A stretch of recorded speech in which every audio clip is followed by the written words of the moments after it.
ഹിന്ദു ഐക്യവേദി സംസ്ഥാന അധ്യക്ഷൻ ആർ.വി. ബാബു കൊച്ചിയിൽ മാധ്യമങ്ങളെ കാണുന്നു. തത്സമയം കവർന്നെടുക്കുന്ന ഒരു സമീപനം, പിടിച്ചു വാങ്ങുന്ന സമീപനം, അവര് സംഘടിതരാണ് എന്നുള്ളത് കൊണ്ട് അവർക്ക് വഴിപ്പെടുന്ന ഒരു സമീപനമാണ് കേരളത്തിൽ ഇതപര്യന്തം കേരളം ഭരിച്ച സർക്കാരുകളിൽ നിന്നും ഉണ്ടായിട്ടുള്ളത്.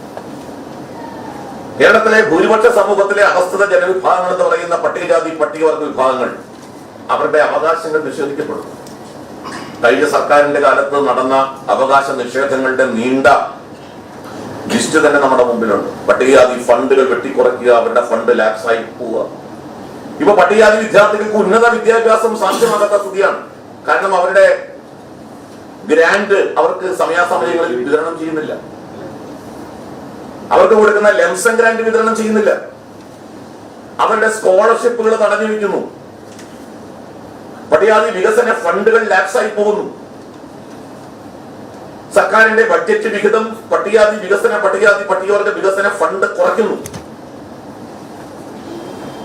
ഇതെല്ലാം കേരളത്തിൽ പട്ടികജാതി പട്ടികവർഗ വിഭാഗങ്ങളോട്, പിന്നോക്ക വിഭാഗങ്ങളോട്, അത് മുന്നോക്കമെന്നോ പിന്നോക്കമെന്നോ, മുന്നോക്ക സമുദായത്തിന്റെയും സ്ഥിതി വ്യത്യസ്തമല്ല. നോക്കൂ, കേരളത്തിൽ ഇവിടെ മുസ്ലിം സമുദായത്തിന്റെ സാമൂഹ്യ പിന്നോക്കാവസ്ഥ പഠിക്കുന്നതിന് പരിഹരിക്കുന്നതിനും വേണ്ടി ഒരു കമ്മിറ്റിയെ നിയോഗിച്ചു വർഷങ്ങൾക്ക് മുൻപ് പാലോളി മുഹമ്മദ് കമ്മിറ്റി.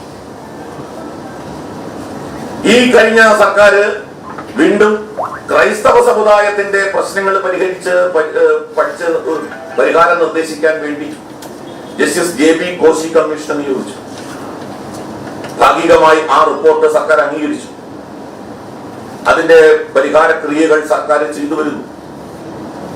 ഇവിടെ ഭൂരിപക്ഷ സമൂഹത്തിന്റെ പ്രശ്നങ്ങൾ അവരെന്താണ്? കേരളത്തിൽ അവർ തൊട്ടുകൂടാത്തവരാണോ? അവർ തീണ്ടിക്കൂടാത്തവരാണോ? അവരുടെ വിഷയങ്ങളെ എന്തുകൊണ്ടാണ് ഈ ഒരു സർക്കാരും അഡ്രസ് ചെയ്യാത്തത്?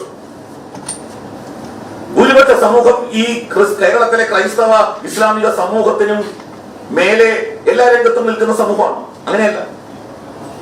ഇന്ന് സാമൂഹ്യമായി എല്ലാ രംഗത്തും പിന്തള്ളപ്പെട്ട ഒരു സമൂഹമാണ് കേരളത്തിലെ ഭൂരിപക്ഷ സമൂഹം, ഹൈന്ദവ സമൂഹം. സാമ്പത്തികമായ പിന്നോക്കാവസ്ഥയിലാണ് അവർ. വ്യാപാര വ്യവസായ മേഖലയിൽ അവർ പിന്തള്ളപ്പെട്ടിരിക്കുകയാണ്. അങ്ങനെ എല്ലാ രംഗത്തും പിന്തള്ളപ്പെട്ട്, അത് വിദ്യാഭ്യാസ രംഗത്താകട്ടെ, എല്ലാ രംഗത്തും പിന്തള്ളപ്പെട്ട ഒരു സമൂഹം. അതുകൊണ്ട് ആ പ്രശ്നങ്ങൾ ചർച്ച ചെയ്യാനും അതിന്റെ പരിഹാരം കണ്ടെത്താനും സർക്കാരിന് സാമൂഹ്യ അനീതിക്കെതിരെ പൊതുസമൂഹത്തെ, ഹിന്ദു സമൂഹത്തെ ബോധവൽക്കരിക്കാനും ഹൈന്ദവ സംഘടനകളുടെ ഒരു കൂട്ടായ്മ ഈ വിഷയം ചർച്ച ചെയ്യാൻ തീരുമാനിച്ചു. അത് ഈ സമ്മേളനം ചർച്ച ചെയ്യും. ജനസംഖ്യാഭാഗത്ത് നിന്നുകൊണ്ട് സംഭവിച്ചുകൊണ്ടിരിക്കുന്ന കുറവ് അത്യന്തം അപകടാവസ്ഥയിലേക്കാണ് കേരളത്തെ കൊണ്ടുപോകുന്നത്. ഈ കഴിഞ്ഞ വർഷത്തെ എക്കണോമിക് ആൻഡ് സ്റ്റാറ്റിസ്റ്റിക്സ് ഡിപ്പാർട്ട്മെന്റിന്റെ കേരള സർക്കാരിന്റെ റിപ്പോർട്ട് പുറത്തു വന്നപ്പോൾ ആ റിപ്പോർട്ട് അനുസരിച്ച് കേരളത്തിലെ ഹിന്ദു ജനന നിരക്ക് നെഗറ്റീവാണ്. നെഗറ്റീവ് ഗ്രോത്ത് റേറ്റ് ആണ് കേരളത്തിലെ ഹിന്ദു സമുദായം. ജനസംഖ്യയിൽ വരുന്ന കുറവ്, ആത്മഹത്യാ നിരക്ക് വർദ്ധിച്ചു വരുന്നു. അതിൽ ഏറ്റവും കൂടുതൽ ഹിന്ദുക്കളുടെ ഇടയിലാണ് ആത്മഹത്യാ നിരക്ക് വർദ്ധിച്ചു വരുന്നത്. സാമ്പത്തികമായ പരാധീനതകൾ കൊണ്ട്, സാമൂഹ്യമായ സുരക്ഷിതത്വം ലഭിക്കാത്തത് കൊണ്ട് ഒക്കെ ആത്മഹത്യാ നിരക്ക് കൂടി വരുന്നു.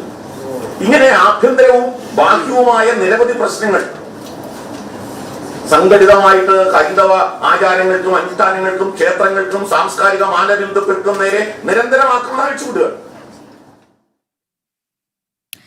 ഹിന്ദു ഐക്യവേദി സംസ്ഥാന അധ്യക്ഷൻ ആർ.വി. ബാബു കൊച്ചിയിൽ മാധ്യമങ്ങളെ കാണുകയായിരുന്നു. തത്സമയ ദൃശ്യങ്ങളാണ് പ്രേക്ഷകർ കണ്ടത്.